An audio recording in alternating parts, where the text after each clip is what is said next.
마태복음 27장 57절에서 66절까지 말씀을 보도록 합니다.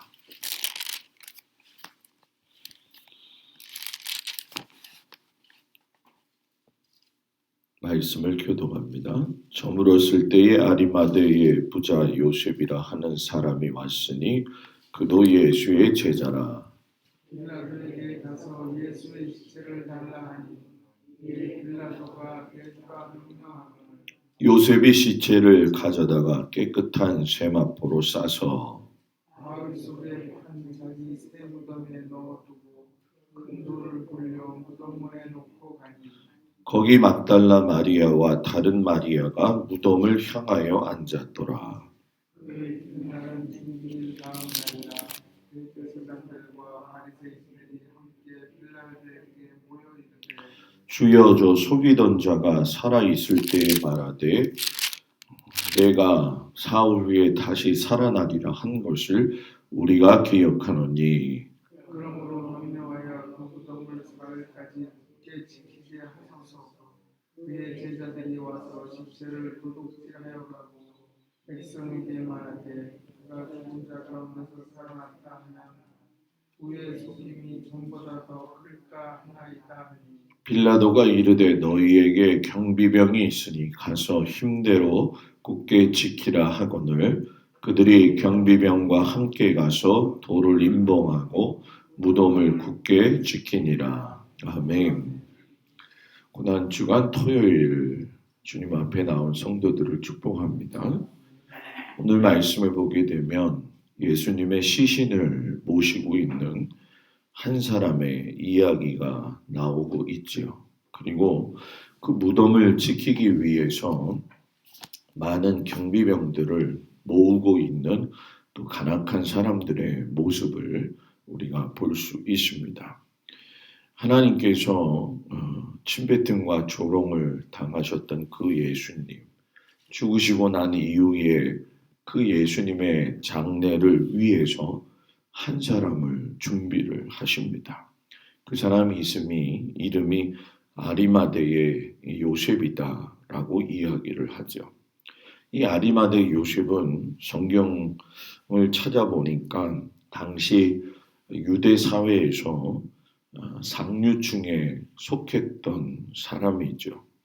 마태는 그를 갖다 이야기할 적에 부자였다라고 이야기를 하고 마가 같은 경우에는 존경받는 공회의원이고 또 한 가지의 특이한 언급은 하나님 나라를 기다리는 자다 이렇게 설명을 합니다. 예수님을 통해서 복음을 받아들인 것뿐만이 아니라 예수님을 통해서 이 땅에 하나님의 나라가 임할 것을 소망했던 아리마대 요셉이 예수님을 장사 지내는 모습을 보게 되죠. 실상 이 아리마대 요셉이 예수님의 시신을 총독한테 달라는 것은 그렇게 쉬운 문제는 아니었어요. 왜냐하면 이미 죄인으로서 낙인이 찍힌 상태였고 정죄된 상황이었기 때문에 실상 죽은 사람의 그 범인의 계획을 갖다가 옹호한다고 생각할 수도 있었기 때문에 누구나도 쉽게 나서지 못하는 그런 상황이었죠. 그런데도 불구하고 아리마대 요셉이 적극적으로 예수님의 시신을 거두어 드리는 모습을 보면 참으로 하나님 앞에서 헌신된 모습으로 나아가게 되죠. 그리고 그 헌신이 단순히 시신만 거두어 가지고서는 해결하는 것이 아니라 자기 무덤을 기꺼이 내어 놓아 가지고서는 새롭게 그 모든 것을 대신할 수 있는 헌신의 모습이 있었다라는 얘기죠. 이 아리마대 요셉의 모습이 참으로 신기하고 놀라운 것은 우리가 성경 전반에 보게 되면 예수님의 제자들이 예수님을 쫓아다닐 적에 나름대로 자기네들이 원하는 바가 있었거든요. 그래서 그것을 얻고자 하기 위하여 이득을 추구하고 있는 그 제자들의 모습과는 사뭇 다르게 하나님 앞에서 자기들에게 주어진 헌신의 기회가 있을 적에 최선을 다해 가지고 행했던 사람이 바로 이 아리마대 요셉이죠. 그래서 이 공간복음 사복음서에서 보게 되면 예수님이 빌라도에게 순환당하는 그 현장을 자세히 살펴보게 되면 그분을 늘 따랐던 12명의 제자들의 모습은 한 번도 등장을 하지 않습니다. 그래서 베드로 같은 경우에는 잡혀가시는 순간에 멀찍이 뒤에서 쫓아가는 그 정도의 모습만 볼 뿐이지 나머지 제자들에 대한 부분은 전혀 언급이 없다는 거죠. 그런데 이런 상황 속에서 끝까지 예수님을 지키면서 나아간 사람이 누구냐? 바로 아리마대 요셉이었죠. 누구도 예수님을 위해서 나서지 않았던 상황. 그 상황에서 위험을 무릅쓰고 예수님의 장례를 마지막까지 최선을 다해서 애쓰고 수고했던 아리마대 요셉. 이 요셉의 헌신의 모습을 보면서 느낄 적에 성경은 뭐라고 이야기하냐? 그는 예수님의 제자였다라고 이야기를 해요. 12명의 제자 공식 이후에 제자라고 하는 단어를 언급한 거는 성경 속에서 보게 되면 이것이 최초의 모습이기도 하죠. 그러니까 이 사람이 제자로 부름받을 수 있었던 건 예수님을 위해서 위험을 무릅쓸 수 있었던 것이고 자기를 갖다가 낮추지 아니하고 숨기지 아니하고 드러내어서 하나님을 섬기는 일에 수고했다라는 얘기죠. 이 사람을 보면서 우리가 느낄 수 있는 게 뭐냐? 하나님의 제자는 제자도로서 기회를 놓치지 않고 헌신을 하는 일에 수고한다. 이 이야기죠. 그래서 이 아리마대 요셉을 보면서 우리들 스스로에게 기회가 주어졌을 적에 제자로서의 삶을 잘 감당하고 있느냐 한번 뒤돌아볼 필요가 있는 거죠.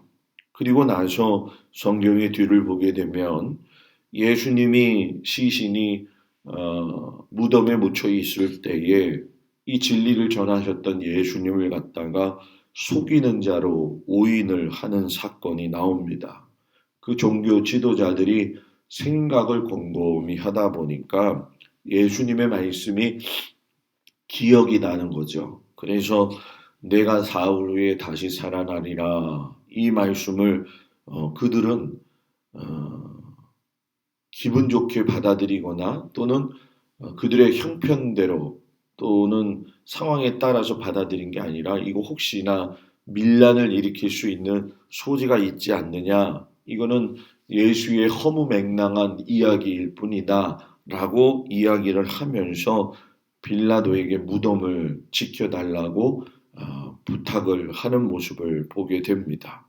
만약에 혹시나 제자들이 예수님의 시체를 훔쳐가고 난 이후에 이곳이 다시 살아났다라고 한다면 메시아성에 대한 부분이 확증되어지는 그 빌미를 줄 수 있기 때문에 그렇게까지 할 필요가 없지 않겠느냐. 이미 앞서 가지고서는 많은 생각을 하고 있는 것을 보게 되죠. 그러나 우리가 이 말씀을 보면서 느끼는 것은 예수님의 부활을 막으면 막을수록 모든 인간적인 조치는 하나님의 부활의 능력을 드러내는 일에 있어서만큼은 더 부각시키는 그런 모습이 되지 않느냐. 우리가 오늘 이 말씀을 보면서 마음속에 생각해야 될 건 뭐냐.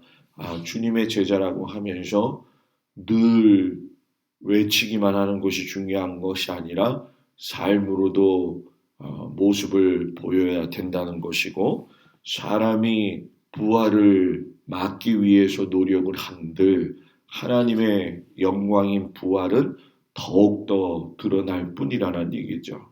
사람이 어떤 것을 계획해서 하나님의 일을 그르치려고 하면 할수록 하나님의 역사, 하나님의 영광은 더 드러날 뿐이다 라고 하는 말씀을 오늘 이 말씀 속에서 깊이 깨달아서 우리가 신실하고 담대하게 하나님의 일을 감당할 수 있는 귀한 믿음의 백성들이 되기를 주의 이름으로 축복을 드립니다. 기도하겠습니다.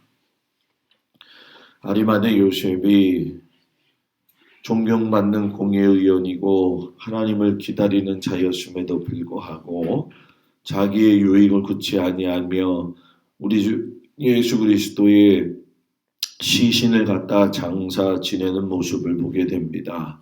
이 모습이 얼마나 헌신되고 아름다운지요.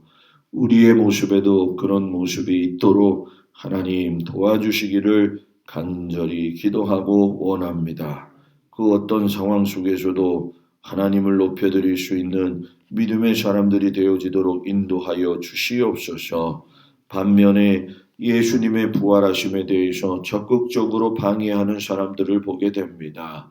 그 하나님의 말씀을 따라 살기보다는 자기의 유익을 구하면서 이득을 취하는 그들의 안일한 모습을 보면서 우리도 혹여 그런 모습으로 살아가고 있지는 않는지 우리들이 뒤돌아보면서 주님 앞에 희생한 믿음의 사람으로서 온전히 살아갈 수 있도록 인도하여 주옵소서. 부활의 아침을 소망하며 기다리는 모든 성도들 위해 하나님의 놀라우신 사랑으로 함께하여 주시기를 예수님의 이름으로 기도드렸습니다. 아멘. 하늘에 계신 우리 아버지여 이름이 거룩히 여김을 받으시오며 나라의 마옵시며 뜻이 하늘에서 이루어진 것 같이 땅에서도 이루어지이다.